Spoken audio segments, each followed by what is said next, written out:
Hey, welcome to Guitar Knobs, the guitars, gear, noise, and nonsense podcast, hosted today by these knobs. Tony Dudzik, Pick Guardian. Jared Brandon with Brandon Wound Pickups. Hey, everybody, it's me, Todd Novak. Welcome to the Guitar Knobs podcast. We are thrilled to death that you are listening to our show tonight because, holy moly, it's going to be a good one. We have with us 3 guests. This is the first. 3 amigos. 3 amigos have 3 other amigos on the line.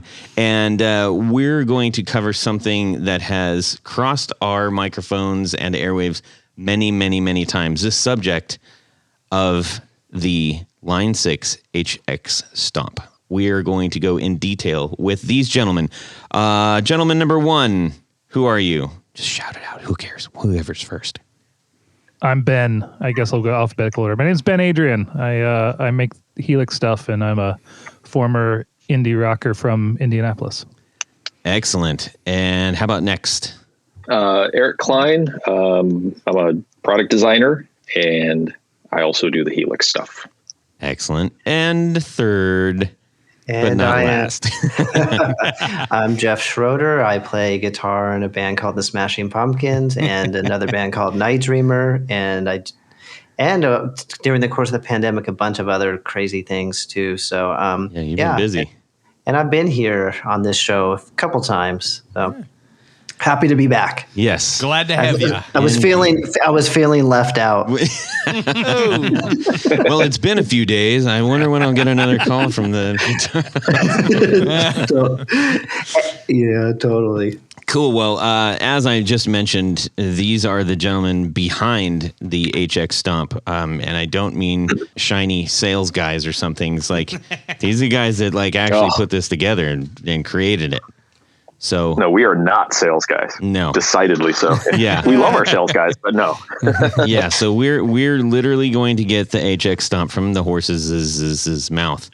And also find out what a worldwide, internationally known rocker likes so much about it as well.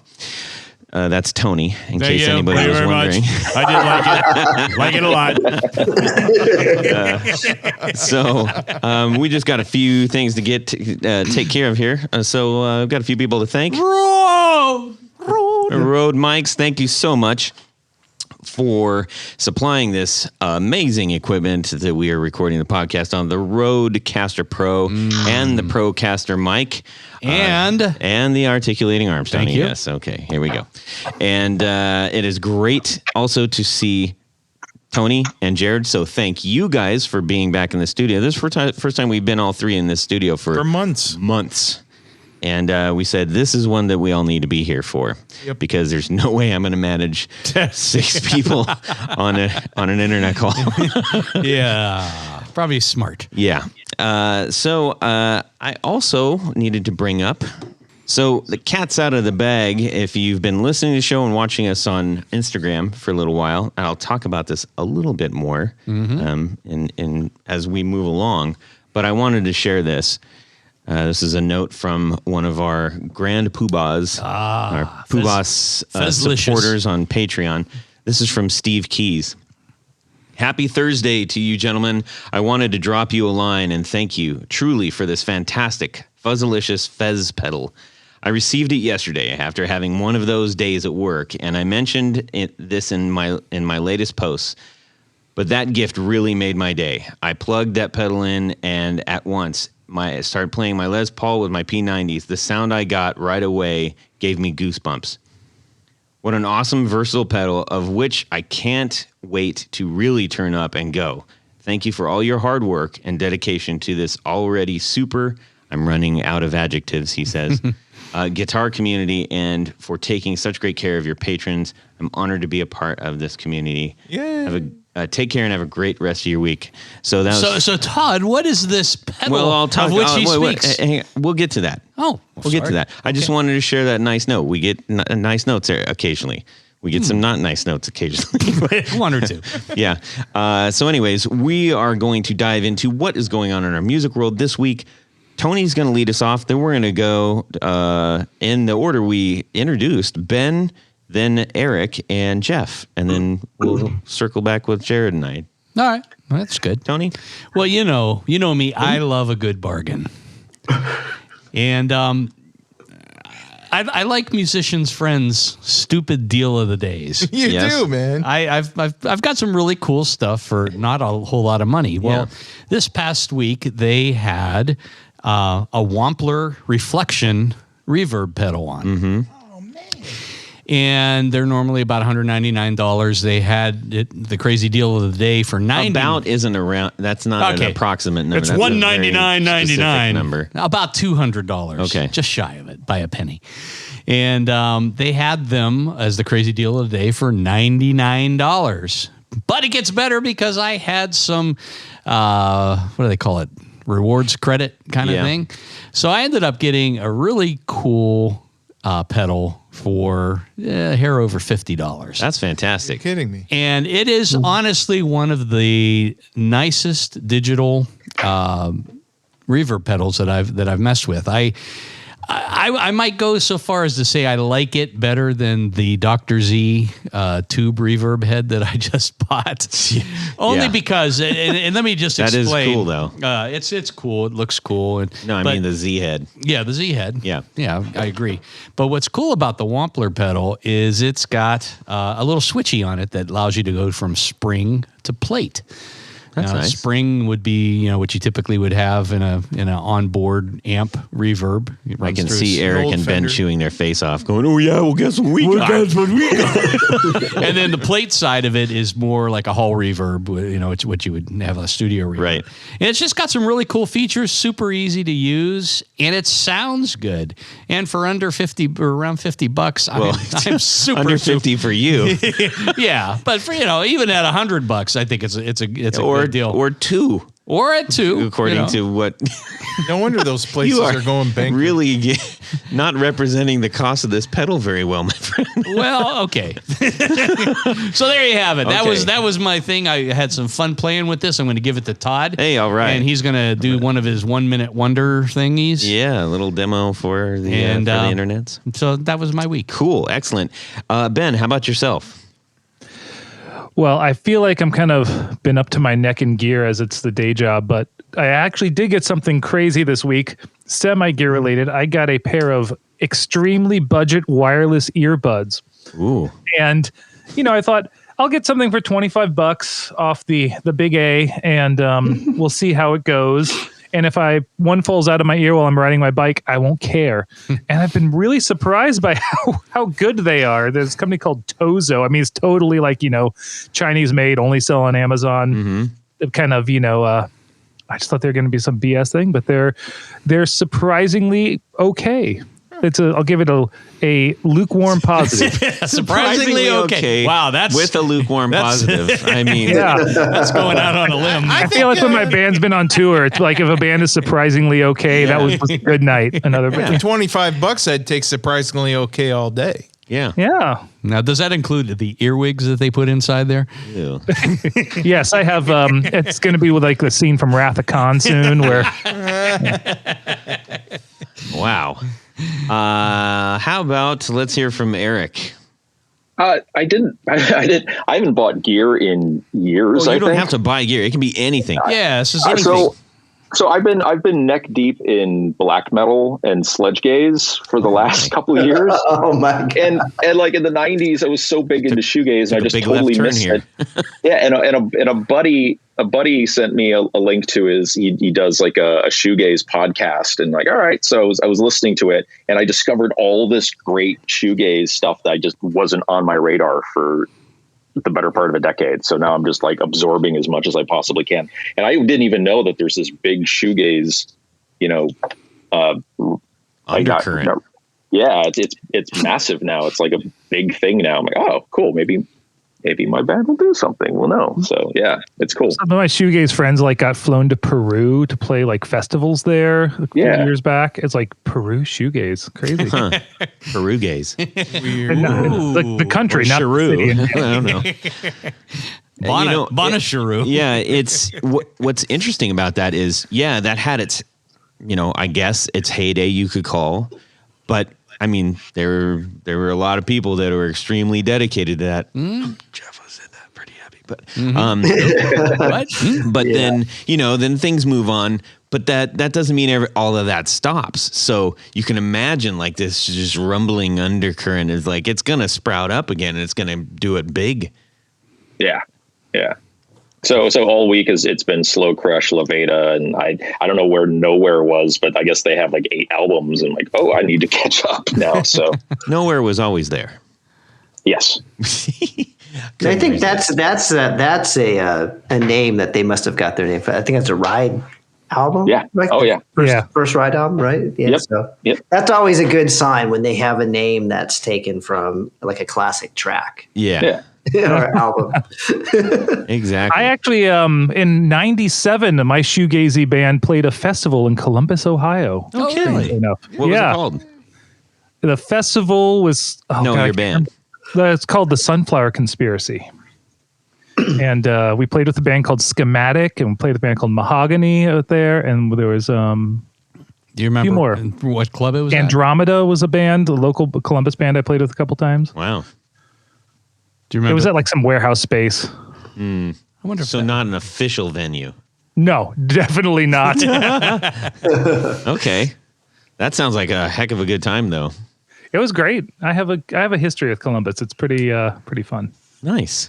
Well, next time you're out in Columbus, any of you, please hang out. Actually, we're about to go to Jeff, but I wanted to mention on our last podcast that we just it was the one with Corey Niger. We posted them.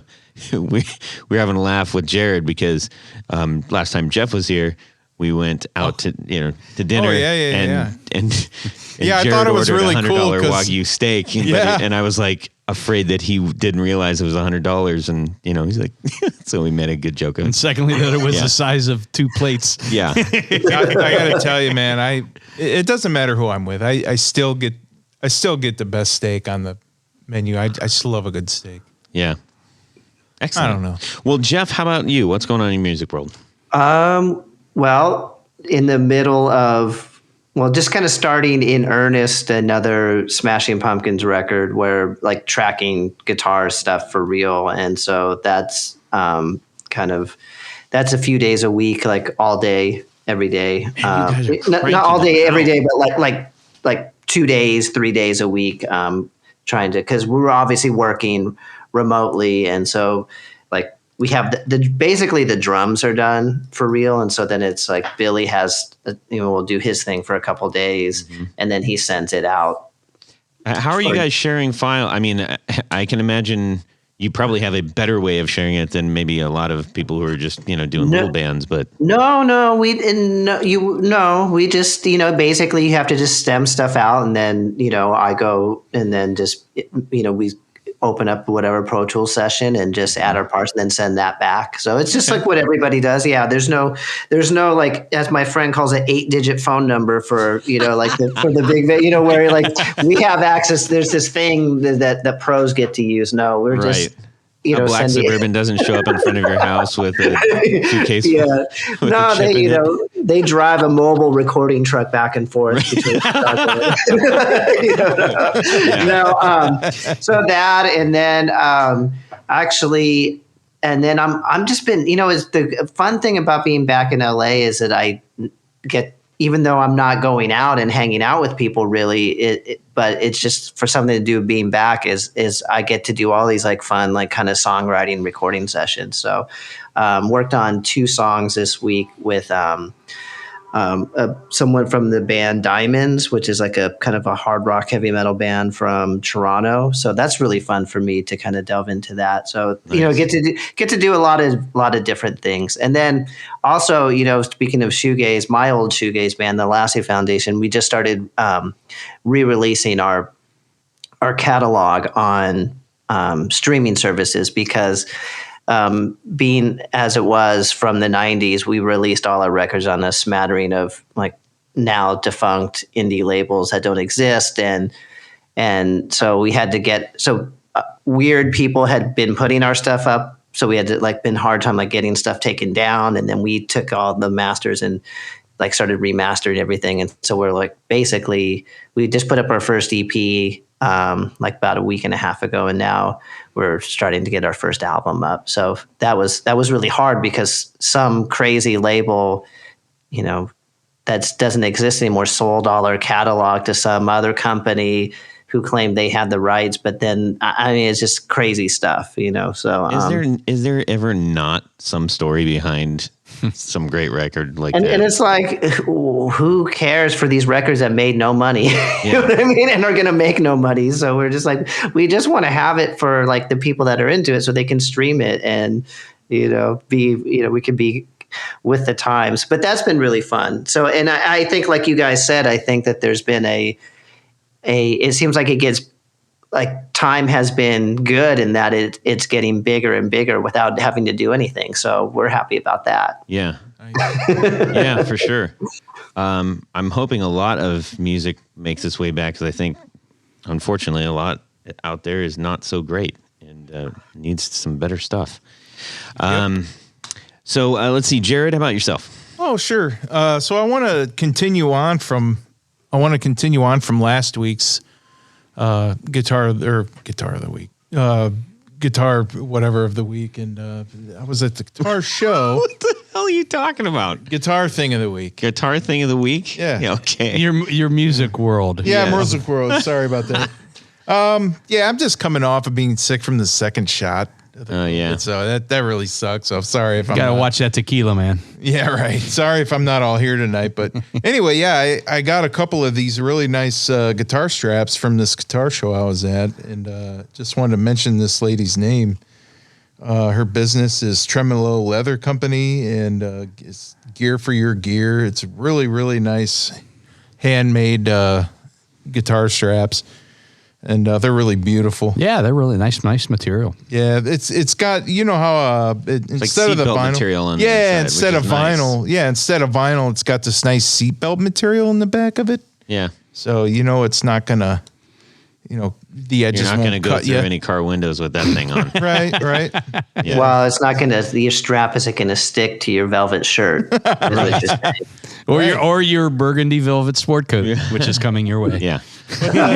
Jeff. The design, she has dress designs, and she said she used all sorts of different designs. It's not the same old strap designs you see. So Yeah. I don't know. That's cool. Think that she did a great, and she's her family's from Catawba, which is where I'm from. So so we had a lot in common to talk it is about. A small world, isn't it? It is a small world. Yeah. So that was really I think one of the first guitar shows, the Indiana Guitar Show, back on the books. Yeah, it was pretty successful for me. Mm-hmm. I'm not sure about other guys. I think I heard some guys did super well and some guys just didn't. Yeah. I don't know. But it was brave going out there at this point of the pandemic. Yeah. But I felt good about it. I haven't had any adverse effects from it. So No. Well, and you got your second shot now. So yay. all right, on. For me. How about you, Todd? Thank you, Tony. I had quite a week because I spent a lot of time with our local postman. Oh. And who saw me coming in with Are you training for a new job? quite a lot of boxes. Little and white that, boxes. I think scared him a little bit. But he's actually a really good musician. Huh. I catch him out. Like sometimes I'll park and he's out on the dock playing. He's playing like Spanish classical stuff. Oh, cool. I think he's like a bongo or congo player guy. I can't remember which one it is, but anyways, that has nothing to do with the packages. The email that I shared from Steve Keys. The cat is out of the bag. We did, I made the announcement on Instagram that we had something brewing for quite a long time, and wanted to share it with our what we call Grand Poobah level supporters.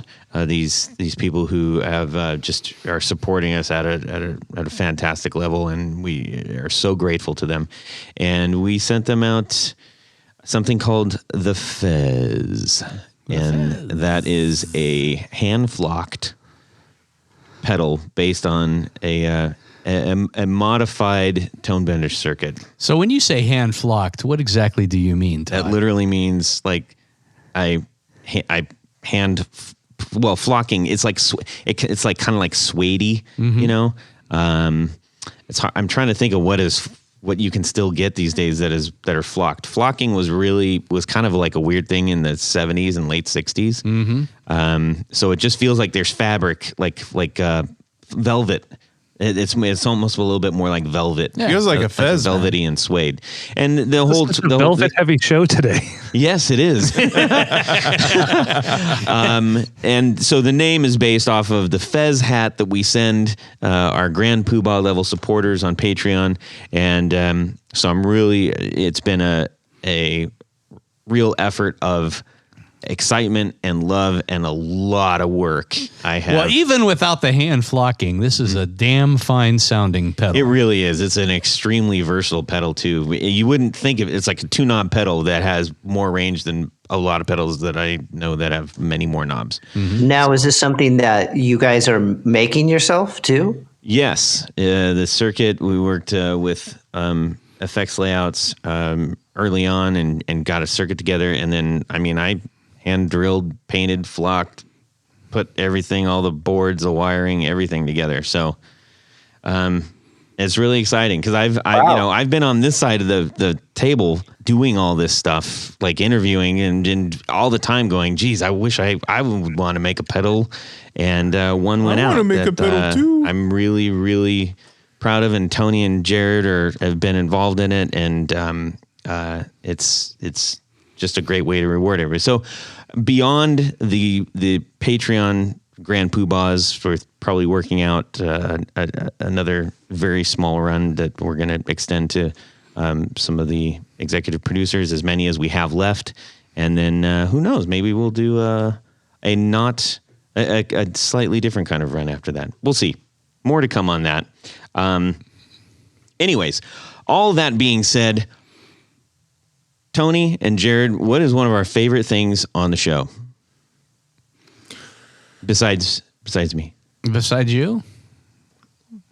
Would that be something that involves naming of 4 must-have pedals? Jared, what's your thing? My thing? Yeah. How about some of this? There we go.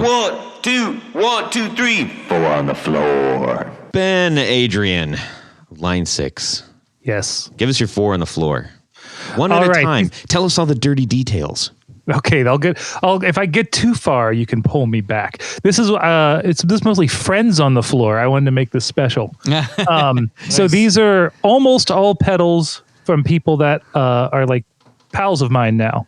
The first one is the Earthquaker. I'm already jealous. The Earthquaker Devices Disaster Transport. I used to always need a DM2 delay, and mine started getting weird. So I'm like, well, what can I get that I can put on the floor, take to venues and beat up, and it sounds pretty good. And that was the Earthquaker Disaster Transport. And I actually bought it from them directly at a pedal show many years ago. And I asked them, are you in those pedal companies from Portland? Like, no, we're from Kent, Ohio. I'm like, oh, my kind of noise rock band played Kent, Ohio in like 1996 at a house. And like, really? I'm like, yeah, it's like this crazy house. There's a Jolly Green Giant out front. And the guy, Jamie, who owns Earthquaker, was like, that was my house. And I played with his band at a basement show in his house. So I was like, holy cow. So we've been friends, not like great buds, but we've been acquaintances ever since. Say hi to each other at all the trade shows. And nice. And I like being able to use his stuff. There was a ride called Disaster Transport at Cedar Point. Yeah, that's probably what it's for. I wonder if that had anything to do with it. At 100%. It's not there anymore, but. Oh no! But when you grow up going to Midwestern amusement parks, you have the Beast, you're gonna have the Disaster Transport. Oh yeah, absolutely. Let's see. The second is the Euthymia Crucible Fuzz. Made by a guy named Eric in Alameda, California. A company called Euthymia, but it starts with an E, E-U-Y-T-A, something like that. Mm-hmm. And it's a fuzz face. It's based on the BC 108, like 70s fuzz faces that are kind of higher gain. And, I'm a pedal nerd. I built my own pedals for a while, and I started messing with the fuzz face circuit. And, it's 2 transistors, 2 knobs, and like 6 capacitors and resistors. There's nothing there, which means every change you make is huge. And you can just tweak with it for hours on end. And I got sick of just messing around with my own circuits, swapping out resistors and transistors and stuff. So I just like, hey, I know my friend makes a good one. I'm just going to buy it, and I won't want to change it because that's his version and I don't want to mess with his stuff. So it's been one of my favorite fuzz pedals, and mainly because I don't want to go in there and screw with it. So that's the Silicon Euthymia Crucible Fuzz. Well, that sounds pretty cool. It's very cool. I don't know if he makes them anymore, but he also makes the ICBM pedal, which made it into one of the most recent Helix updates, which is an op-amp Big Muff. Nice. That he's started doing in the early 2000s. Excellent. Third one is even more cheating. I used to have a small pedal company just called Ben Adrian Audio, and I made a pedal called the KWB for my friends in a band called Kowloon Walled City. And the reason, so my buddy Scott had this Distortion Plus. He's like, this Distortion Plus sounds amazing, better than the other ones. I have no idea what's up. And I have a small pile of them. So he brought them over to my house and we checked out. And sure enough, one of the diodes was just totally broken in his Distortion Plus that he loved. So it was only clipping half the waveform. Totally asymmetrical, just gnarly, super loud distortion. So I'm like, okay, I'll build you a pedal that replicates the brokenness. So I built a pedal called the KWB. His band started using it. They kind of got underground famous. And so a bunch of people wanted them right as I started working at Line 6 and couldn't make them anymore. Of course. So I always told my friend Scott, he's a recording engineer, and they also used to work for Adobe, and he's a pretty big nerd. I'm like, you can figure out this circuit stuff. It's really not that hard, especially for distortion pedals. Come on. And so he started building his version of my pedal. That was a version of his pedal. So he sent me one, and I've been using it a lot now. It's just kind of like this dirty, nasty booster based on an MXR Distortion Plus based on my pedal. And it's called the KWB Plus, and it's made by my friend Scott Evans, and it's called Anti-Sleep Audio. So that's three. Kind of a cool name. Yeah, that's what his studio is called. Recording studio is called as well in Oakland, California. Very apt. And so that's 3 out of 4. 4, I'm breaking from it. 4 was the first multi-effects processor I got. That was my entire rig when I was in a band in the 90s, where I wanted basically just to rip off Slowdive and the Cocteau Twins. And it's the Digitech Valve Effects chrome front panel. And I had that going into a power amp, going into 2 212 cabinets. And that was my entire rig. But the Digitech Valve Effects, I guess you don't really put it on the floor, but I don't care, that made me realize, hey, rack gear can be okay. Multi-effects can be okay. This is a lot of fun. Maybe I should do this more. And then now I am. That's my 4. Rad. Yeah. Excellent. That's very good 4. I appreciate you sharing those very good 4, and I guarantee there's quite a few people, including the people on this side of the fence, that are like, wow, we haven't heard of most of that. So that's great. Yes. I can send you pictures if you like. I love that. That'd be fantastic. Awesome. Eric, let's hear from you. Mine are totally different. It would be really weird if they were the same. Well, yeah. Well, I do have an Earthquaker in there, so we have that in common. So first one is probably the ZVEX Fuzz Factory. I was working at Rainbow Guitars in Tucson. I would take pedals home at night, just to like mess around with them. I'm like, all right, this is cool. And then I got the Fuzz Factory at home, and I started playing when it started self-oscillating, where you could actually control the pitch with the knob. I'm like, oh, this is cool. And it was sort of the first aha moment where I realized, when people talk about how pedals have personality, they're not necessarily talking about a vibe or a character. They're actually talking about like the personality of like an evil X or somebody who's passive aggressive. Like it was angry and unpredictable. And I was like, oh, this is really interesting and cool. And it was the first time a pedal made me think, okay, this is, I'm not going to find this in a plugin. I really need to, embrace, pedals as well. And so that really got me into pedals. And I think ZVEX they were probably one of the first companies that did all the hand painted enclosures and things like that. So they were really cool. Ahead of the game. Yeah, I love it. And then for number 2, I picked the Afterneath, the Earthquaker. And that was in, I know you said we couldn't pick our own pedals, wholly appropriate, but the Afterneath reminded me of our own DL4 in that you can actually play with the knobs and make entire ambient pieces with it. Where, all right, I'm just gonna make these chords into a looper, and I'm gonna start playing with the Afterneath knobs and just build these swells and change the pitch, and it you can really go crazy on that. Yeah, it's one of the few pedals that would generate songs. That would like inspire you to write a new song and that sort of thing. The last 2 are totally cheating, so I apologize in advance. Empress Zoya. Oh, okay. It's just insane, and the fact that it exists at all is amazing to me. I saw it was it 2 NAMMs ago that they announced it? Yep. And it's so much fun, and they keep coming out with new toys for it, and it's really almost like a Helix with colored buttons on it in a way, because there's so many things you can do, and you can build things from scratch, and there's this modular synth and modular effects, and it's also extremely forgiving, which is bizarre because I keep trying to break it and make sounds that shouldn't sound cool, and they still do. Yes. That's this is where you and I stand on different sides of the street, my friend. We were talking with them at the show, and they sent us one while it was still in beta, and we did a lot of head scratching. I sort of like bowed my head, raised my hands back up, and I said, "You may have this back. Thank you so much. It was thoughtful and kind. I have no clue what to do with it."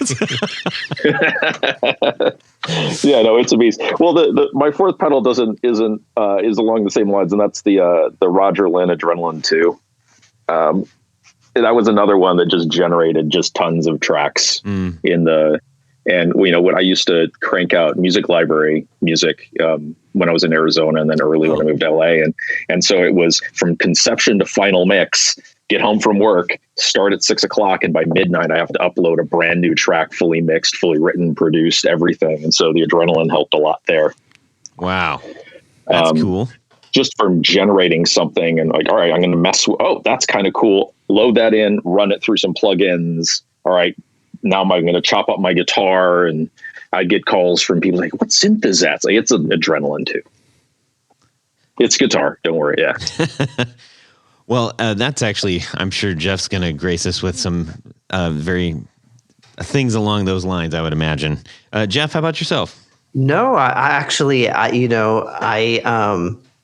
this is not a plug for, my friends over at Line 6, but, because I'm so immersed in that Helix world that I actually don't buy as many pedals as I used to anymore. And the pedals that I tend to buy are more distortion, overdrive, types of things, because any type of crazy modulation effects and stuff, I just tend to use Helix for. But that being said, I built a little board here to play with, because I have all these pedals, and I'm like, I'd like to actually just play through those. So my favorites right now are it's kind of a pair, because they kind of go well together. So it's the Catlin Bread Dirty Little Secret, which is the red edition, which is a slightly hotter kind of Marshall type of Marshall in a box, and it's really quite good. So I use that, and I pair that with the now not made anymore, apparently, Fender Yngwie Malmsteen Overdrive. Yeah, so that is like a really good. Does it come with a dozen donuts? No, I don't need that. I live. Unfortunately, I live like I can walk from this room and be at a Winchell's Donuts in less than 30 seconds. From it's like it's not really not fair. So I have my own issues with that.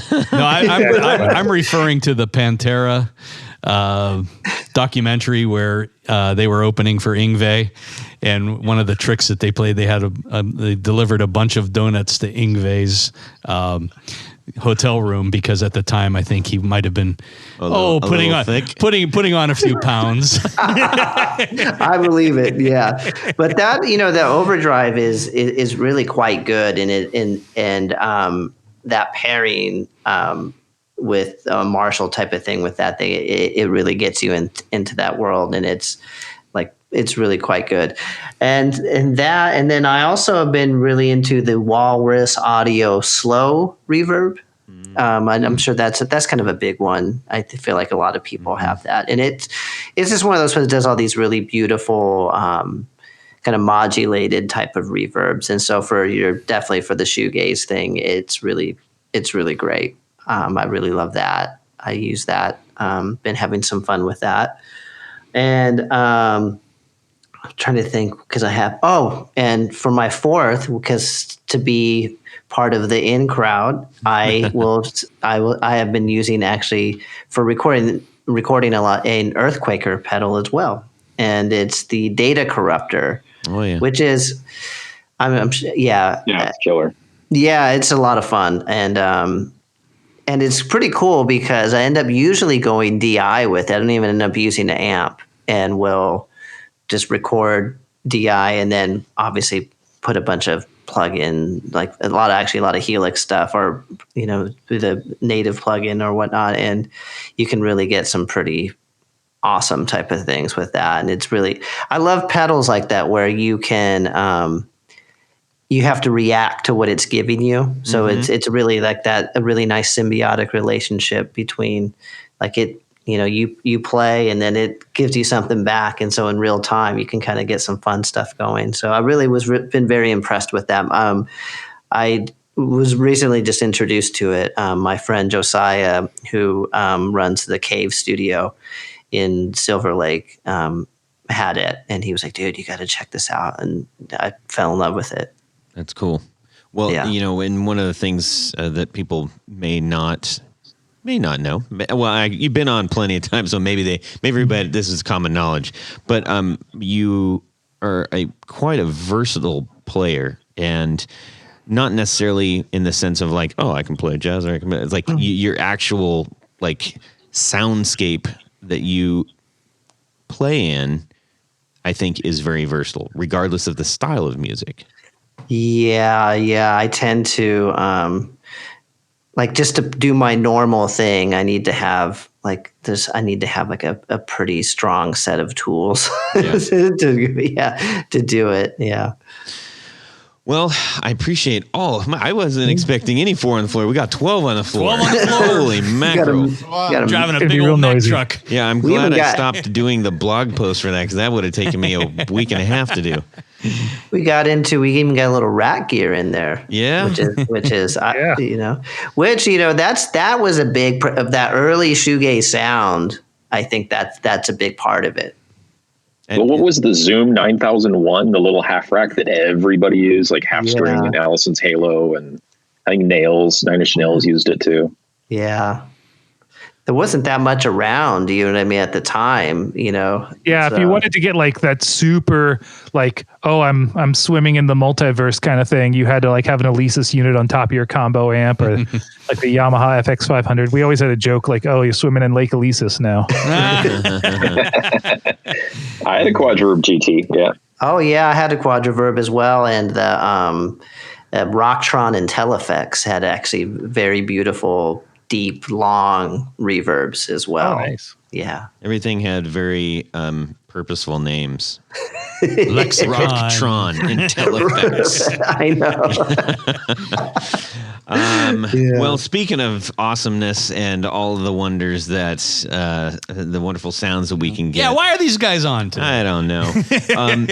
As we mentioned it, two of these three, Eric and Ben, are two of the pillars behind the Line 6 HX Stomp. And, we've had, this has been mentioned so many times. Actually, Jeff was the first person that brought it up on the show. And maybe the second 4 on the floor, I can't remember which one. And he got us really turned on about it. And then his guitar tech, Drew Foppy, was like, HX Effects.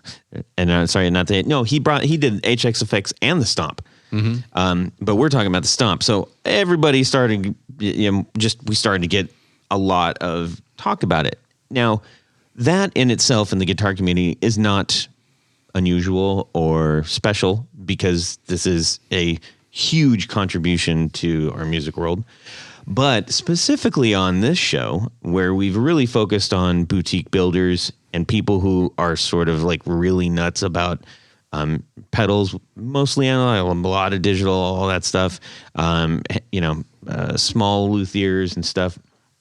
This was something that there was an interest in, a great interest in, but not a lot of seemingly not a lot of understanding. So you need to have a show about this. You need to have a show about this. And then we actually did one about playing in your home and not getting kicked out. Oh, yeah. During the pandemic, is like, hey, how do we keep rocking without, hitting the pavement? And this was one of the things that we offered up as a solution to that.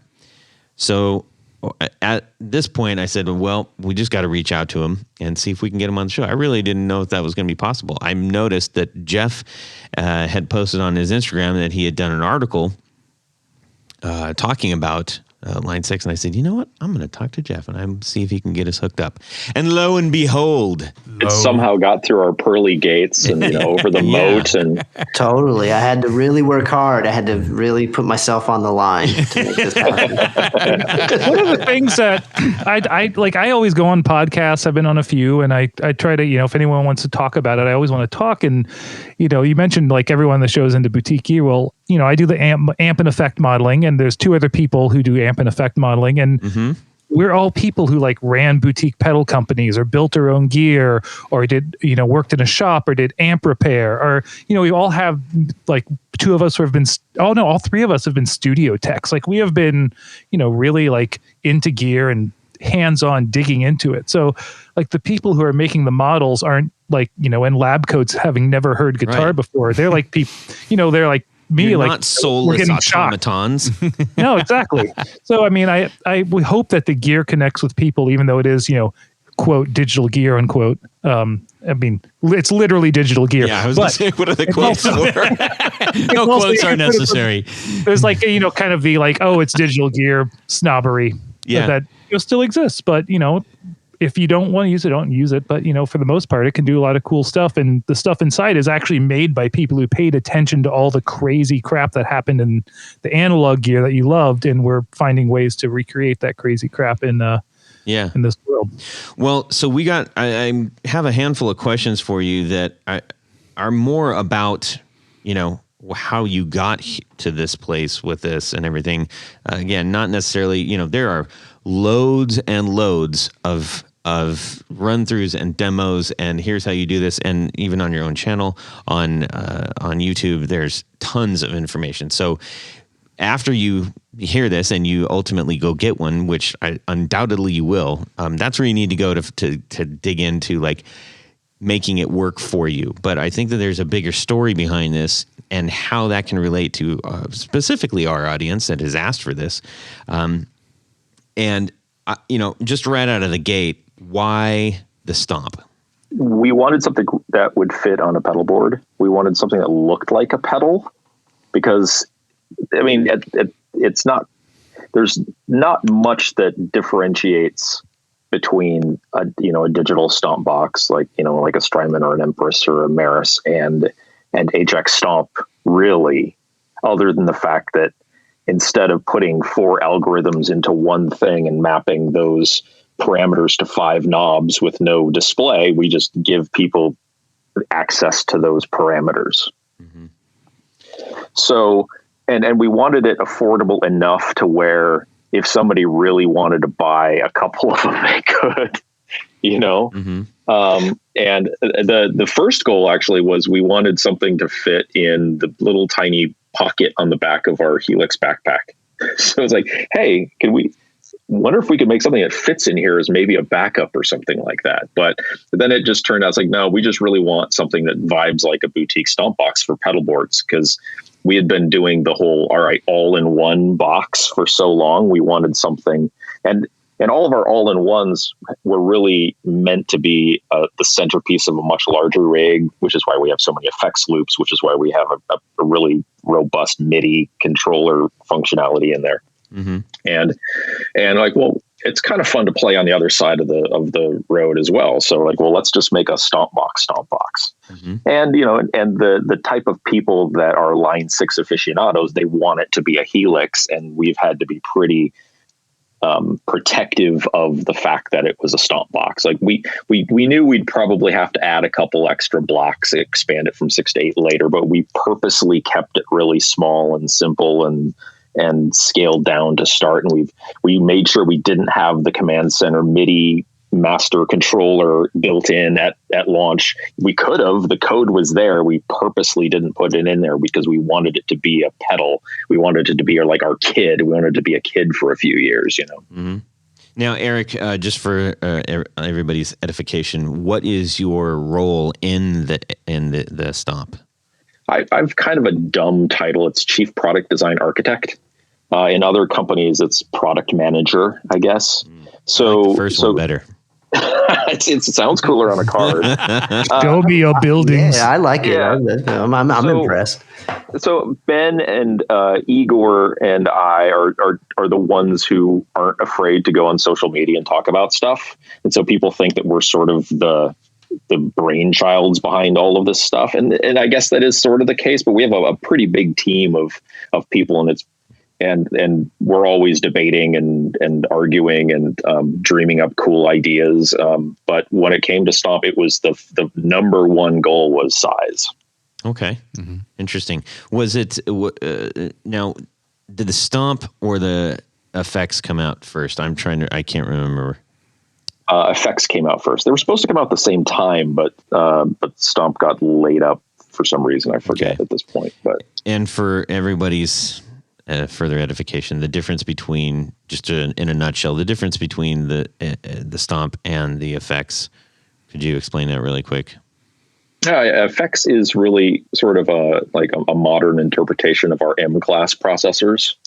So it's very fast. It's one stomp per effect by default. So you just tap the stomp and then turn the knobs, and there it is. There's no real menu diving unless you want to. Mm-hmm. Because we needed something, because the M class, the M9, M5, M13 were getting a little long in the tooth. So that's sort of that workflow. And then Stomp is pretty similar. They have the exact same processor, but we added amps and we just made it smaller, and we decided let's make the tiniest Helix we could possibly make. And cabs.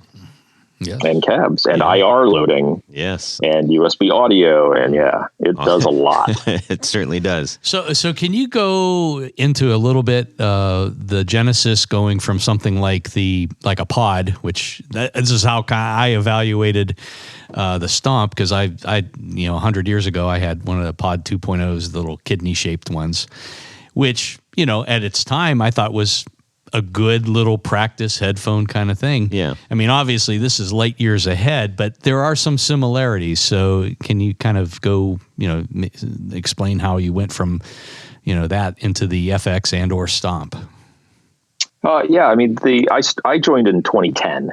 So it was a good 15 years after Line 6 had started. So it was just a few months before the Pod HD 500 came out. Mm-hmm. And the first day I show up, it's really trial by fire at Line 6. It's pretty hardcore the first couple of months. And they're like, here, by the way, here's a link to a bunch of docs of every product we've ever considered making in our company's history, which was really weird coming from my last gig where we didn't find out about the new gear that was coming out until a week before the NAMM show. So like, I shouldn't know this stuff. Why are they letting me see this? And one of the things was this Veta system that was from 2008. And it was going to be this crazy expensive floor processor that was bundled with a tube amp, and you could hit foot switches and it would remotely control the actual tube topology in the amp. And it was going to be something like $2,500 for the system or something ridiculous. And then the economy tanked in 2008. So they decided to shelved that. And then when we revisited it in 2011, that became Helix. And people were really, really scared in the building because when we crunched the numbers, it was going to be $1,500, and it was 3 times more than our previous flagship. And a lot of the dealers were scared, and for a while we had to fight tooth and nail to release Helix at all. They wanted us to scrap it and just go straight to LT. And we're like, no, it has to have scribble strips. It has to do all of these things. And we fought really hard. There's actually a lot of fighting at Line 6. It's all very respectful, but what Ben and I are now in a position where Helix and HX products have been successful enough to where they kind of let us go now. And so if we get a little heated, they're like, okay, you guys have been right in the past. We'll let you do your thing. We call it spirited debate. Spirited debate. Yeah. Ben luckily doesn't have to see too much of that. So Ben, what is your role within the HX Stomp? So my job title is I'm the sound design manager, which doesn't mean I do movie special effects. It's kind of the best term they could come up with, people who do modeling, but I do more than modeling. We also create our own original effects, and pretty much anything that makes a sound that has to be listened to gets run through our department. So I was never really like a coder. I come from the analog world, but I learned just enough of the proprietary Line 6 software to go in and build the amp and effects models. Because, the people who do the code aren't like the crazy hardcore amp and effects nerds. So you kind of need, there are a lot of people behind the scenes like Igor and another guy named Brandon, just a bunch of people. I don't want to start naming names too much or everyone will forget someone. Yeah. But, they do the coding, but, I'm the person who spent hours just reading through schematic books for fun and trying to figure out how guitar products work. So I build, the virtual circuits for everything. And pretty much I'm lucky because anything I do now can get put into pretty much any product that Line 6 makes. So if I make an amp model, it can go into Helix, it can go into HX Stomp. If I make a delay, it'll end up in all the Helixes, Pod Go probably, HX Effects. HX, it's the software tools for modeling are hopefully product agnostic now. Can you get a PV Bandit in there? Yeah. I mean, there's been. Thank God. I love the Bandit 65. I grew up with that amp. I was in every basement electrocuting you. I mean, it was. I have a very soft spot for that, being a punk rocker coming out of the Midwest. It's like you shocked yourself with some PV stuff once or twice. Easily, yeah. In an ungrounded basement. Yeah. The lip on the microphone is always. I made a lot of pizzas to afford my gear back in the day. And it was one of them. Thurston Moore always used the PV Roadmaster head. That was the big one. Yeah, that would be that could be a fun thing for all those to get, attract that crowd. What was that thing? 200 watts or 160, I believe. Yeah. I think it's a loud, clean amp. It was a monster. 6L6s at 550 volts or something. It was nuts. They really decided to push the limits there. Yeah, that was huge. So Jeff, you kind of went through. You have a little board in your home there, and you've got boards kind of all over the place wherever you need to be. You have access to pretty much, a lot of music equipment. You were very excited and adamant about when you were talking about this, right out of the gate, and that I think that all caused us to really pay attention because we're like, this is somebody who's can have whatever pedal you want, boom, you can at least try it out, I'm sure. But the idea that you were very much into this one thing that does so much really intrigued us. Can you elaborate a little bit from a player's standpoint, what really hooked you with this? Well, yeah, before I joined the Pumpkins, I had 7 or 8 pedals. You know what I mean? I probably had a few more, but I had I had a couple rat pedals, quadriverb, just kind of, some things. And then obviously once I joined the band, I had to get like these elaborate guitar systems. And then I had access to guitar techs and rig builders. And I've had like Dave Friedman been able to build rigs for me and, all this kind of stuff. And so I've had it all, like where, I would put together this elaborate rig with the huge pedal board with the MIDI controller and switcher so I could have all that stuff. But even that, when you are in a band and especially at that time with the Pumpkins, we would change our set list. We would play different sets every night. And so you'd find yourself like, oh, I need this sound. And, it's like, I didn't want to have to go down and like change like a level on a distortion pedal or something. You know what I mean? You'd like to like set it and touch and never have to touch it again.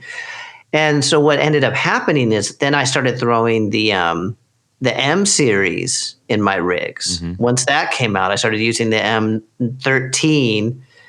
And then what would end up happening, I'd have these really elaborate pedal boards with the M13 at the end. And then I would just have the M13 doing 80% of the work because it was just so convenient and it sounded really great, for the time. And so then as things evolved farther down the road, in 2018, when we did this bigger Pumpkins tour, we were playing 3-hour shows, and really the goal was to try and recreate a lot of the album sounds.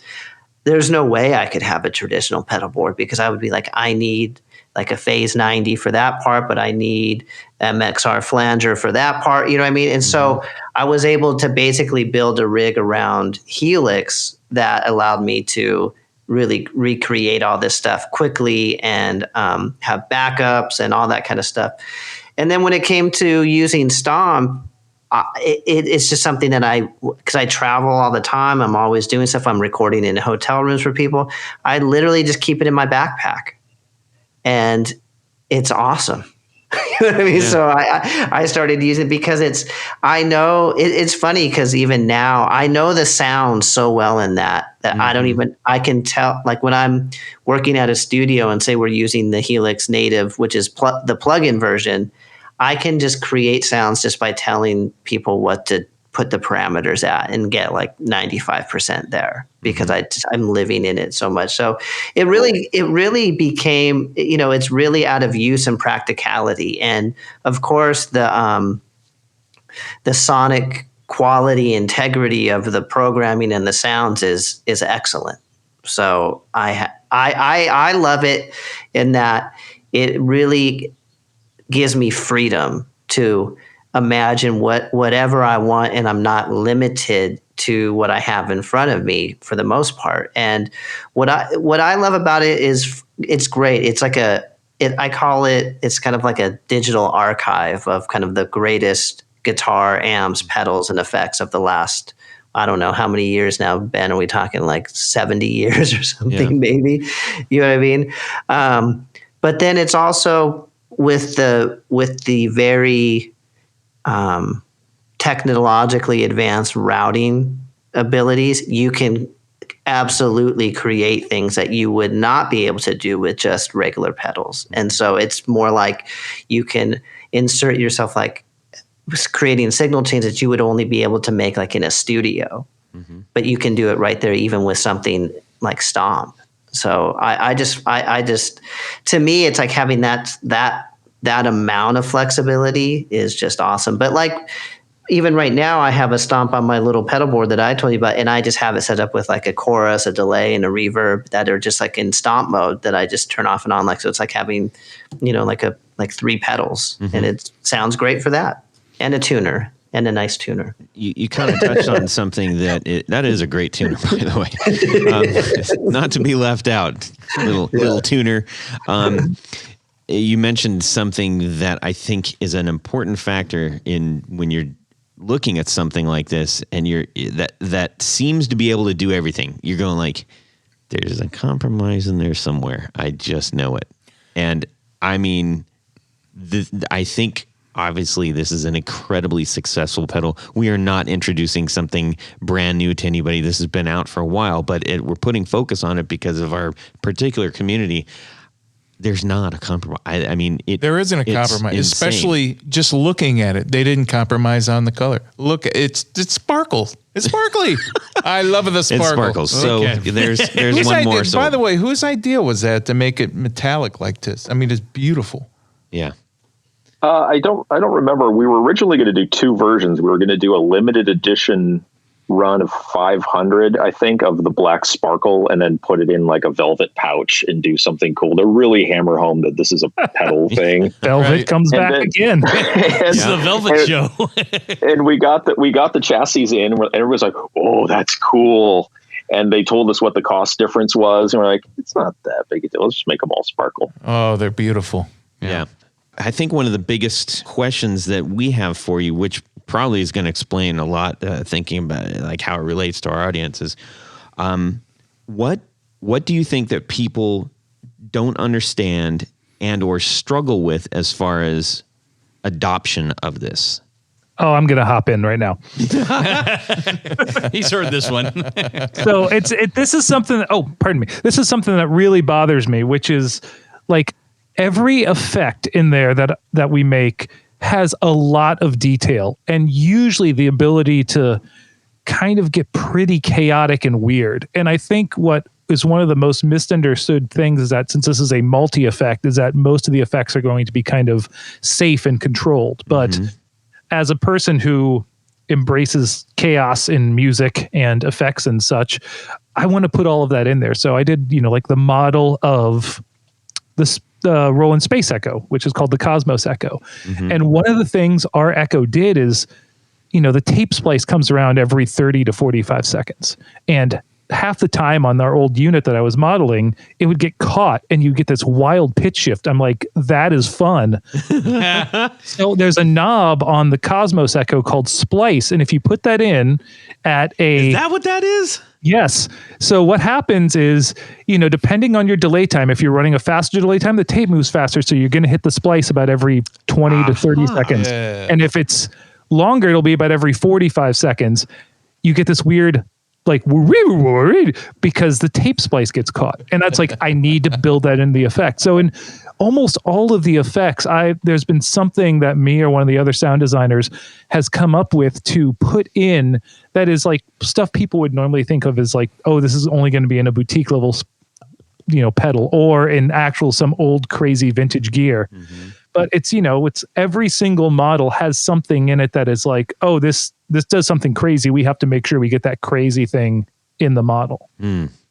It's sort of like 2001, not 2001, with the cavemen. They're sitting there, and then all of a sudden there's this thing, and they're like, whoa, what is this thing? We don't know what to do with it. Right? That's the best metaphor I could come up with it. Anyways, but you guys, we have people who salivate over these pedals and their beloved board and the time that they've taken to craft it and everything. And then here's this thing that they, in the back of their heads, they're like, this would be awesome. But what do I do with it? Am I cheating on my board? Hit it with a bone. Yeah, hit it with a bone, right? That's a barrier. How have you dealt with that? What? I mean, we have a really great community that's really, really helpful. With a lot of third-party forums and Facebook groups, and there's a really good Reddit subreddit as well. We do a lot of cheat sheets. We do a lot of how-to videos that we purposely keep within 2 minutes so people will actually watch them. So no 8 minutes of like and subscribe. Let me tell you my life story garbage. But but what we try to do is and it's really tough to convey. You're absolutely right. It's tough to be in the room clearly with somebody who sees this for the first time and said, "Hey, hold on." It's not that HX Stomp does so many things. What makes it even more difficult is that there are a million ways to approach it too. So if somebody might think it's the worst pedal for somebody who's never owned a pedal before. And normally I would agree with them, except if you're the slightest bit, techie, you now get to learn what your favorite pedals are because you now have 200 pedals at your disposal. So, and maybe the M5 is better because it just does one thing at a time. So you don't have to use all of its capabilities. And we purposely designed the UI so you have to dig in for some of the deeper stuff to keep it away from some of the newbies, so they don't freak out. Well, what's this? How did I get into this mode? Sort of thing. Yeah. So we try to keep everything top level. And if you want to dig in, if you want to read the manual and find something cool and new and unique, and then bonus.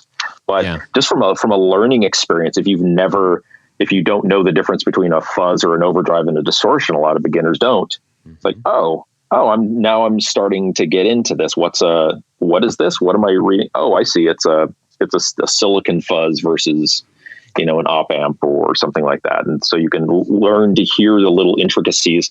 And what we found is people will end up buying pedals that we've modeled. And amps, the Rev guys love the fact, and they begged us, like, hey, could you please just name the model after the real amp? We're like, absolutely, as long as you sign off on this little thing. They're like, absolutely. Yeah.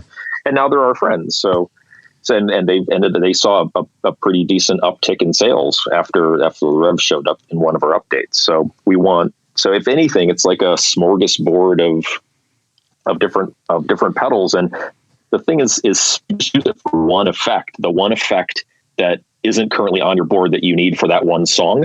Is it worth that space? I don't know. But now you're using it for one effect, and it's probably not worth $600 for one effect, but now it's 6 effects, or now it's, that's where the whole the multi, use it as an individual, 3 individual effects, or the different modes that you can use it in is really one of the underlying things that I didn't understand about how that works. And that was one of the big light bulbs things when I plugged in. I was like, oh, this is actually 3 different multi-unit effects within one multi-unit effect. Yeah. And if you wanted to, you could treat all 6 of those blocks as one big effect that you sort of build together. Yeah. Like, I want a crazy modulated delay with reverb in the effects loop. You can build that and then just bypass it. So almost like building your own effects pedal, except it's one pedal. Ben, do you want or you can use it for multi-effects, or you can use it as a backup, or you can use it as a travel rig, or you can plug it into your computer and record. I mean, it's really flexible. But it truly is. Ben, do you have anything to add to that? I mean, yeah, it's just, I think it's, finding, it seems to serve a different purpose for everyone. I remember when Jeff was saying about recording the Night Dreamer record, that like he would just travel around and just took the Stomp, and that was like kind of his audio interface and like, sound designing tool to get all the guitar sounds. It is Night Dreamer, right? I got the band name correct. I hope I did. Anyway, but so yeah, no, that's correct. That's okay. Correct. Yeah.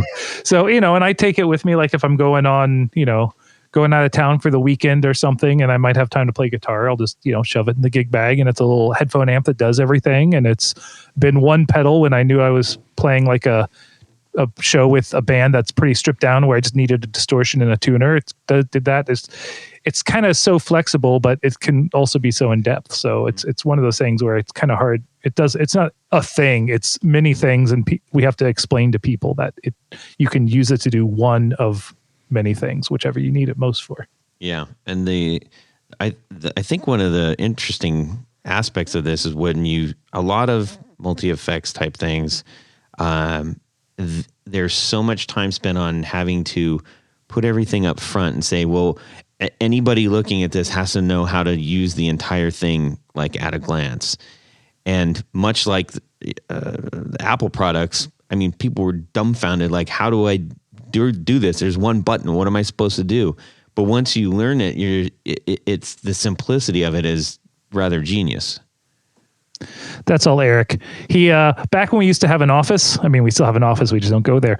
But he used to walk around with life-size printouts of like the Helix or the HX Stomp or the HX Effects or whatever. And he would have like 3 of them with buttons in different places and stuff. I'm like, okay, how would you feel about hitting this to do that? Or on this one, you would hit this, and he would vote. We'd vote, and we'd be a check mark, and they would take the printouts to the next office of someone. Okay, here are these 2 ones, and we'd actually do the surveys in the building with like life-size color printouts of laying on the floor as if you were going to be using it. Mm-hmm. Oh yeah, HX Stomp started out as origami models. Oh, kind of like Frank Gehry. Yeah. Yeah. Eric is the Frank Gehry of with that. Yeah, exactly like that. I'll take it. That's why he's product design architect. Yeah. Well, talking about how this is working, and we've referenced the barrier factor. Maybe Jeff certainly weigh in on this.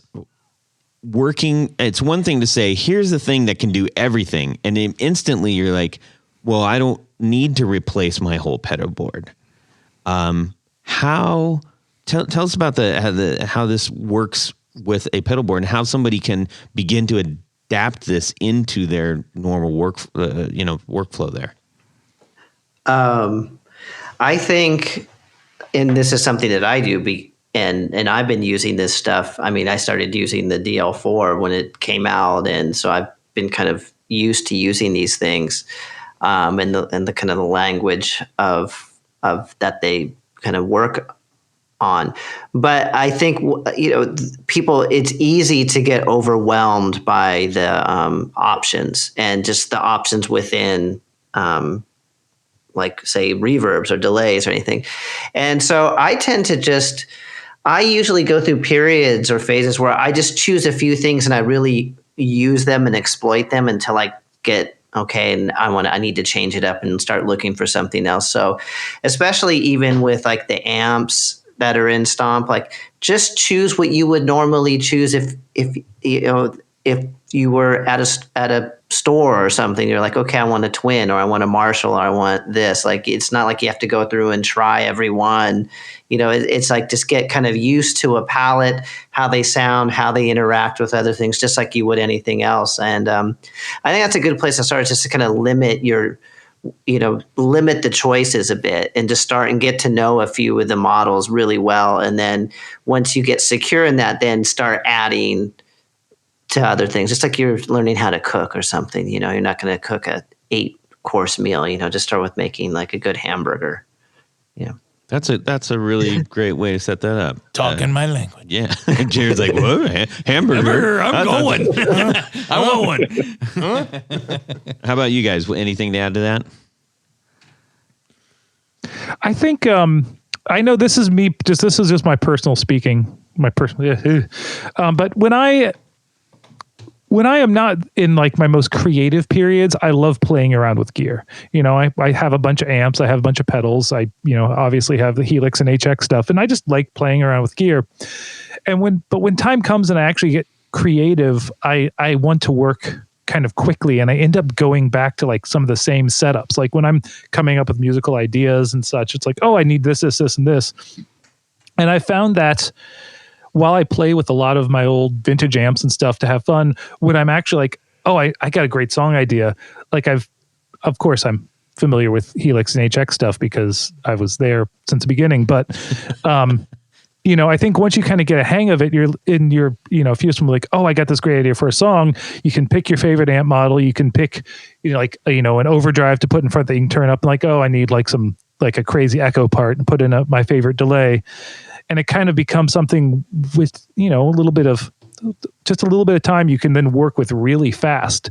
And you might not even use that gear when you play with your band out live, but when you're, just in a creative mode, it's something that it can be so fast and so easy and get sounds down really quick. I really have appreciated that about actually having the small unit here. Eric, anything to add? I use HX Stomp for the most part just to listen to Spotify during the day because I'm sitting here. So I have a home studio that I took over, it's now my office, in COVID land. And so there's a Helix to the right of me. There's a HX Stomp to the left of me, and that's what my headphones are plugged into. And then I have a Pod Go and an XL and an HX Effects, and then another box that I can't talk about yet. And, you almost did, though. You almost did. Oh, no, do not tease us. Come on, you can talk about it. We're friends here. We're all friends. And It doesn't work yet. It's just a prototype. But Okay. yeah, It's just I think origami. Gotcha. It's like, no. The one thing that it taught me is that the silver silk screen disappears against the color. So we have to go with white. But yeah. Oh, okay. But so I use it as an audio interface. It's just like a portable because it sounds better than the headphone output on my laptop. And it's right there. And, if I get a question or an email, we keep all the gear on. So I'm like, oh, wait, hold on. How many split types are there now? Oh, there are 4. So I just have the stuff ready to go. But some people know this, but a lot of people don't. I don't use our hardware at all. I am all native. I use plugins constantly. I mean, I started out in pod with Amp Farm in '99. Wow. And that that has been my guitar tone forever.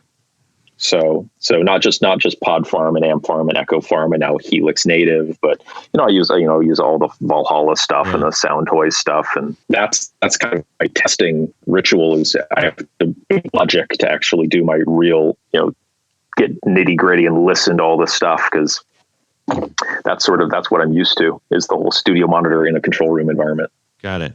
I have something to add to just how to integrate it to the board, because that's something that I was personally struggling with as well.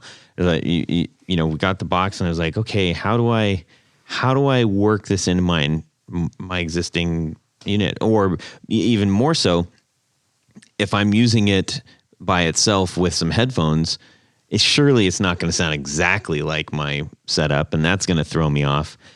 Well, I was very wrong, because in, maybe 10 minutes, I set up, and it is almost identical to the actual rig setup that I'm playing. And because I was worried, because I was like, well, there's not going to be a Super O amp in there. Poof. It's like the first one. I was like, what? This is perfect. And I said, well, next in line is this, and next in line is that. And I was just dumbfounded at how close it actually mimicked the rig that I play with. That in itself is a great way, I think, to get into this, so that you're not just going like, oh, I'm bombarded by crazy effects that I may or may not ever use. No, just actually try to model what you have, and you'll have a much better understanding of the intricacies of how to use the interface, and how to stack or not stack, and then getting into the amps and cabs and stuff. It was really remarkable. Once you dive in, the dive in part was the hard thing, because I was like, I'm a little bit lost, and I didn't want to spend hours and hours looking at YouTube videos trying to figure it out. I kind of wanted intuitively just go, let me experience this. So I really appreciate that you have the Super O in there. That's been in there since 1.0, I think, right, Ben? Yeah, I believe so. I love those little Super amps. We have another one at the shop that I haven't modeled yet, so maybe, fingers crossed, I can get that in. Just one thing I'd like to add, because as I mentioned before, I really use Helix across all platforms, from Stomp all the way to native. And the translation from, say, using the plugin to using Stomp, if you have to transfer, say a sound that you really like that you created, or vice versa, moving something from Stomp into the plugin for a recording situation, is excellent. I mean, to me, they everything sounds virtually the same. Mm-hmm.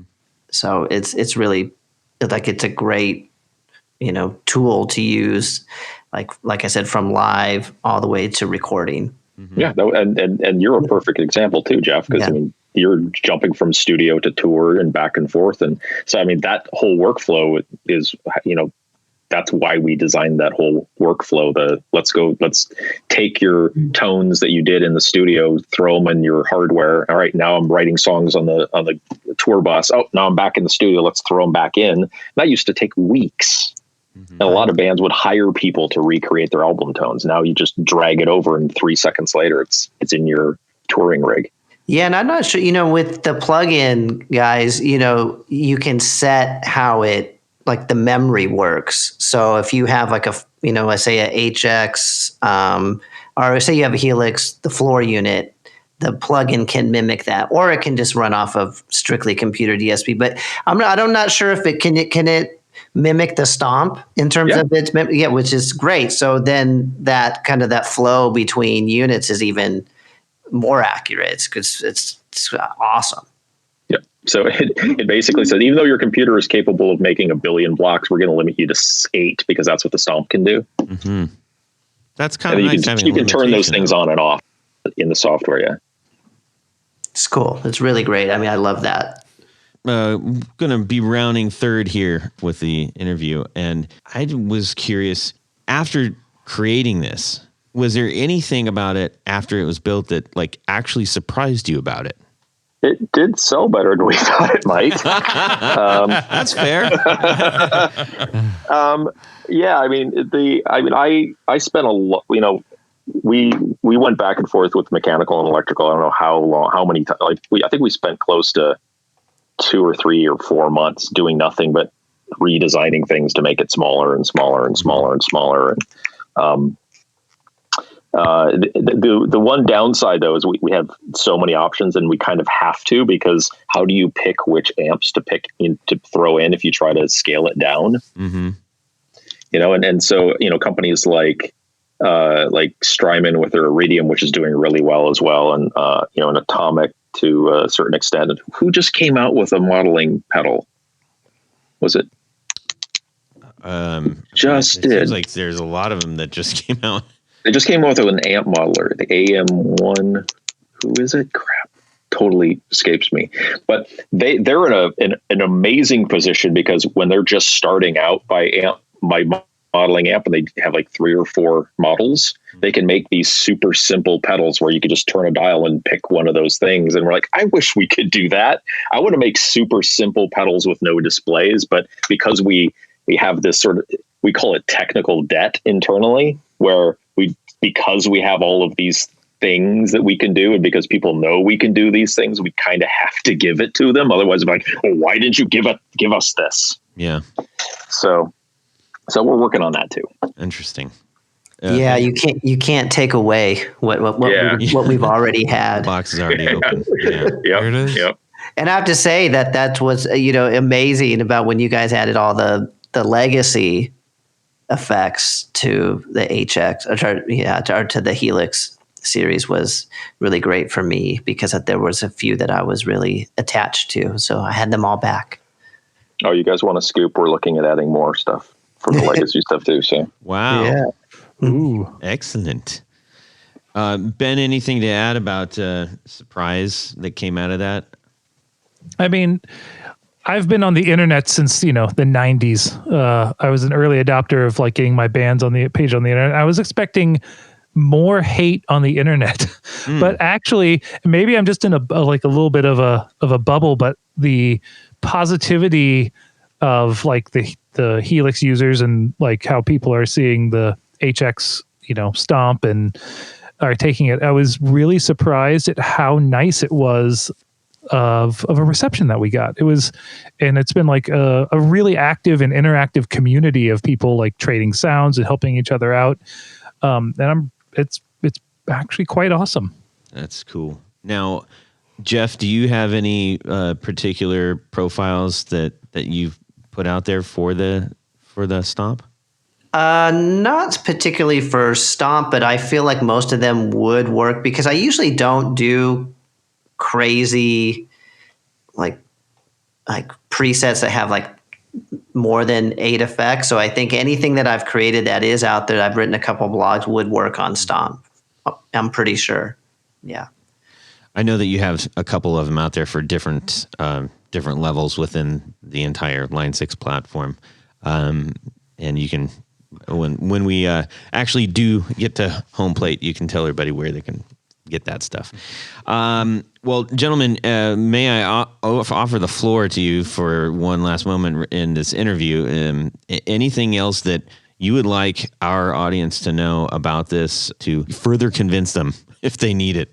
If they hate it, they can tell us, and we'll probably have a conversation and see them online. So, the other really great thing that we're really excited about is that almost everything we release is either is either specifically asked for by our users or like the rev. We see people, talking about rev in metal guitar forums, like, hey, we should check out this thing, and then 9 months later it pops up in an update. And so if you hate it, come and talk to us and we'll make you hate it less, I guess. Ben? I posted something about this on a Helix forum recently, but it's just like, play the gear that you love to play and that excites you. And if it happens to be ours, that is awesome. We love it. And if it doesn't, just that's fine too. Just keep playing what you love and have fun with guitar. I mean, it sounds kind of cheesy, but I stand by it. Sounds good. Yep. Jeff, anything you would like to add? Yeah, kind of along those lines. I think that there's tends to be a way, it's a matter of perspective, that there's like, oh, there's all this gear that's available and all these pedals and amps and stuff that I have. And then now I have to translate that into like this type of other gear, like something like Helix, for example. But for me, the way that it's evolved is it's like an integral part of my creative process and sound. I don't look at it as like, oh, like I have to, like there are things now that I can only do with that, if that makes any sense. And so to me, that's really the beauty of it, that it's not just about emulation, that it's actually, you can use this stuff to create things that that don't exist. And that's what really excites me about using it the most, is that you can kind of create your own, basically, kind of sounds with the whatever, it's kind of whatever pops into your head, you can try and create it. And I love that aspect of it. Mm.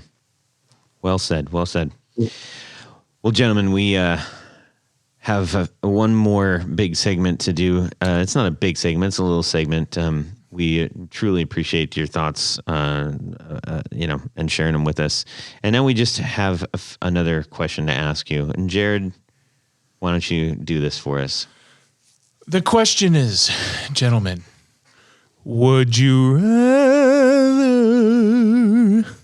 This week's Would You Rather. You're walking down the street and you see this yard sale. Okay. Now, in this yard sale, you see some really shiny, reflective things, and it catches your eye, and you're like, what is that over there? So you walk over there, and what you see is a mirror ball style Firebird. So wait, a mirror ball style Firebird? Exactly. So you're going to, they're like little 1 inch by 1 inch little mirrors. Glued mirror ball squares to a Firebird guitar. Yeah. All right. I hope you don't get cut. Reverse or non-reverse? Make your reverse. pick, man. I don't know.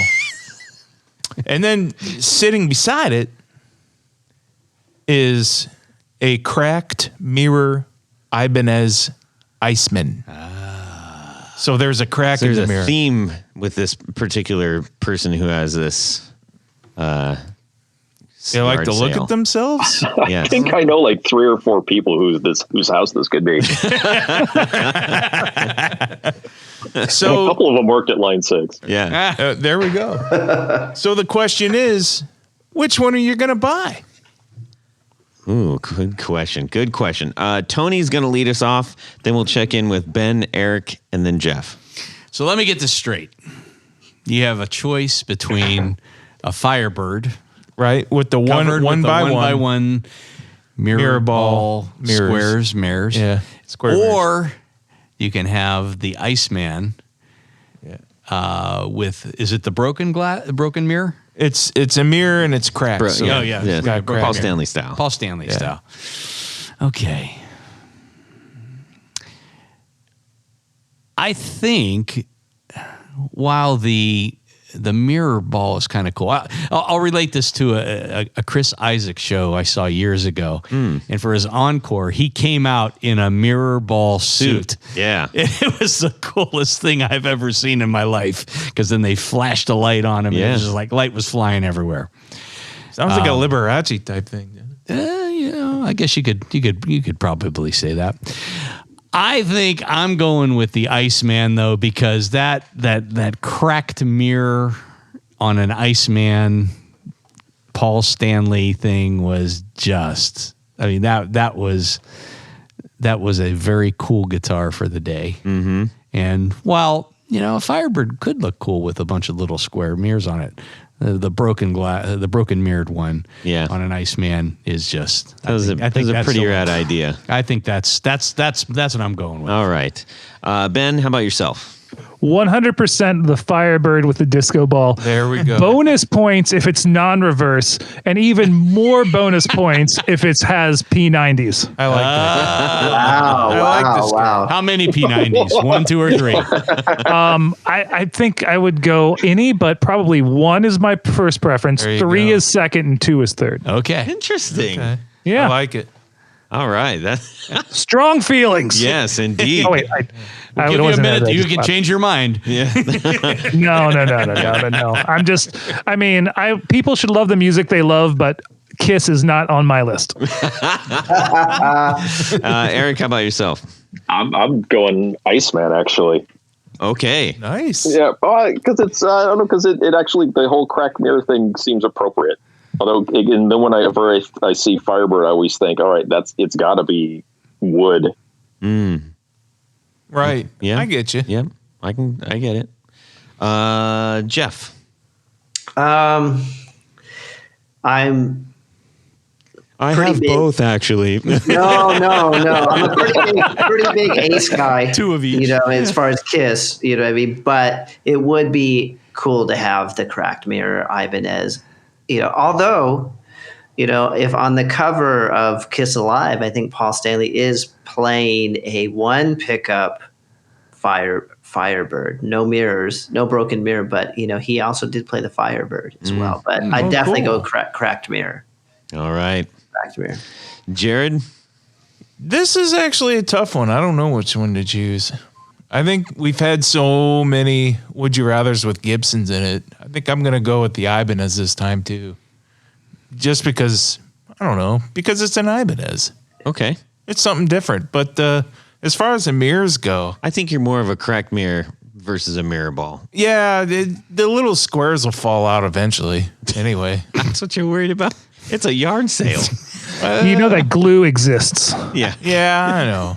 Now I don't know what to do. Poor Drew, man. Drew was on tour with Whitesnake, and he had in the lead guitar player had Joel Hoekstra. Yeah. Joel Hoekstra. I got to hold that thing. Yeah, he had to. Well, poor Drew, he had to replace those things every time Swarovski they. crystals. Yeah, he had to replace them every time they real. fell out. Yikes. Yeah. That guitar was ridiculous. It's like purple, right? It is. Yeah, and you know, gorgeous. Jeff, did you encounter that guitar at all? I never got to see it in person, but Drew did show me many pictures. Yeah. It's crazy. I was like, wow, I get to hold, and I held it, and I was like, this neck is awful. And it was like, it was all gummed up and just it, and he's like, that's the way he likes it. So, I know, and he just can play so fast and fly over the fret. Such a good player. I know, and sing.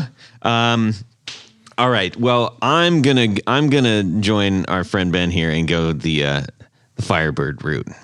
Yeah, that's a good choice too. I love the idea.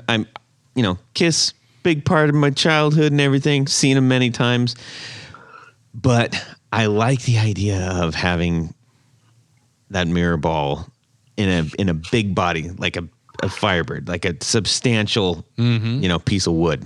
I like that. If you played that, at a club or something, and everybody shone their light on that, it'd be Or crazy. even if they didn't, it would be like, okay, put the thing away. Pretty much. Well, that was a fun one. Thank you to whoever submitted that one. And we need to thank a few people, and then we're going to see our good friends Ben, Eric, and Jeff off. Okay? Yes, Tony Bolonsky. Todd. Yes, you are correct. There is a very special group of people that we'd like to thank at this point of the show. These would be our executive producers. That's right. Now, someone out there is probably wondering, well, what is this executive producer and how do I become one? Very simple. Head over to patreon.com/the Guitar Knobs. Check out a couple of different levels in which you can participate. Become a patron, a sponsor of this podcast. Yep. Maybe even a grand poobah. Maybe, you're jumping the gun there, my friend. You're jumping the gun. Okay. So each level comes with its own special bevy of thank you gifts that we have.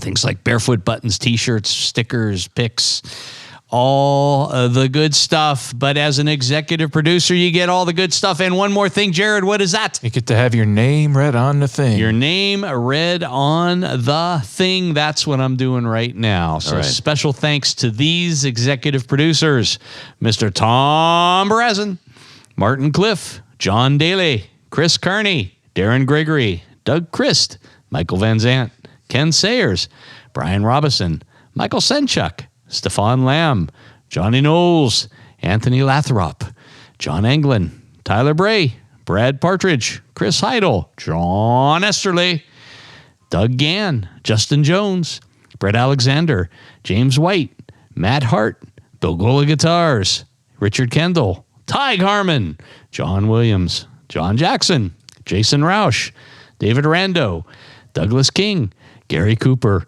Rob Saxby, Mark Garton, Elad Mizrahi, and Mike D. All right. But wait, Yes. don't interrupt me. I'm not. We have a special group of executive producers that live in the penthouse suite just above. Mm-hmm. These are our grand poobahs.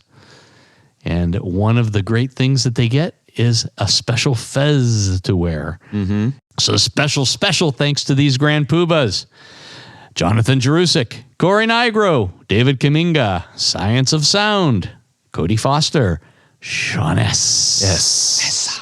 Tommy Manasco, Adam Johnson, Steve Keys, Tim Nowak, Tyler Rhines, James Pennington, and new this week, Yes.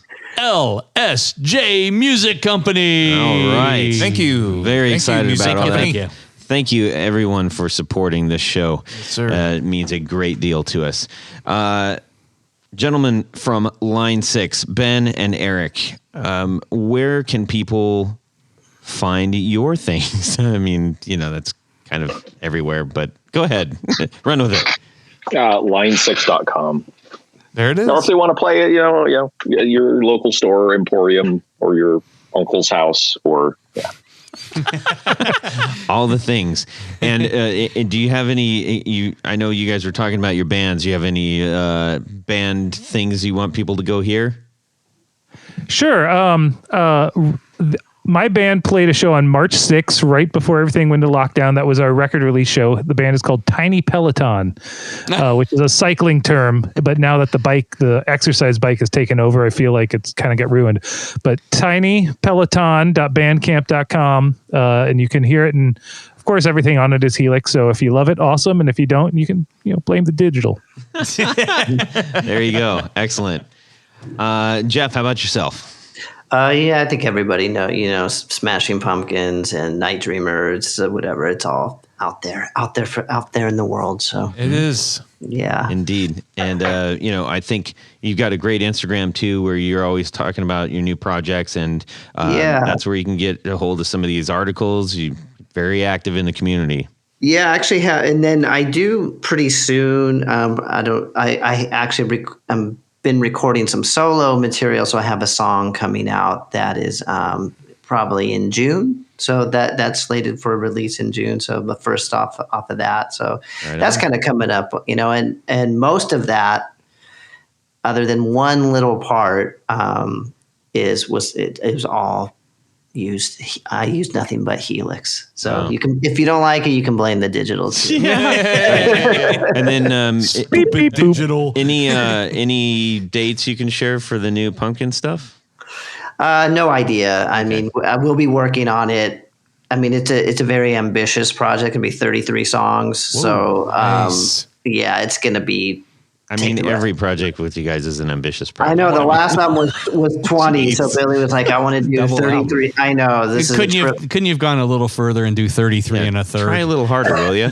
I know. So it's like, so it's going to take the rest of the year. We have, and we have, in theory, there were some festival dates that we were scheduled to play last year, and every day it looks like maybe we'll play them this year. They're in September, so we'll see. We're just waiting, but we'd love Crossing to. fingers. Yeah. We've actually had conversations about like, okay, we need to block off this time to rehearse and whatnot. Whether or not we actually do, that's something. But we'll be ready to rock if we can. So that would be exciting. That would be fun. Heck yeah. Tanya, Yeah. where can people find you? Let's say you need a special pick guard, a replacement. You're changing pickups. You need a new color. You need to put something over your mirror ball thing that You seems got to be losing all the squares. Cover that damn mirror ball. You're cutting your fingers on it. That's true. Head over to pickguardian.com. Check out some of the things I have available for purchase, but a lot of what I do is custom work. So shoot me an email. Let me know what you need. I will take good care of you. Excellent. Jared? If you need pickups, new pickups that look old to match your old guitar, whatever, get a hold of me. I specialize in the wide range, noiseless jazz masters, humbuckers, PAF stuff, all that kind of good stuff. So BrandonWildPickups.com. And I would like to voice for the P90. Right, P90. Okay. Yep. I do those too. I love those. Those are in my stuff too. You can shoot me an email, Todd@theguitarknobs.com, and or DM me on Instagram @GuitarKnobs. I'd love to hear what you have to say, especially about this episode, and we'll share it out with the rest of the guys. A humongoid thank you to Line 6 and Ben, Adrian, and Eric Klein for sharing this time with us. Thank you guys so very much for doing that. Yeah, Thanks for happy having to us. be here. Yeah. Absolutely. And to our very good friend, Jeff Schroeder, for making appearance 5, I think. Yeah. I know. Been on the most. Yeah. So, guys, thank you again. Everyone else out there, have a great guitar weekend. Subscribe! Yeah. Whiskey and eggs, please. Yeah, totally. Good friend, Jeff. Jeff who? Yeah. How many? Is this my fourth or fifth time? I don't know. You got a gold jacket last Yeah. time. Now we're going to have to upgrade you to the green one. Burgundy velvet. I know. It's a bunch of shenanigans over here trying to make something seem professional. Well, that's it for these knobs. Please visit our Patreon page at patreon.com/theguitarknobs. Visit our website at theguitarknobs.com for all of our past episodes, 4 on the Floor blog, and other good stuff. You can connect with us on social too at our Facebook page and share your gear and stories on our Facebook group. Also, be sure to check out our Instagram at Guitar Knobs. Catch you next time.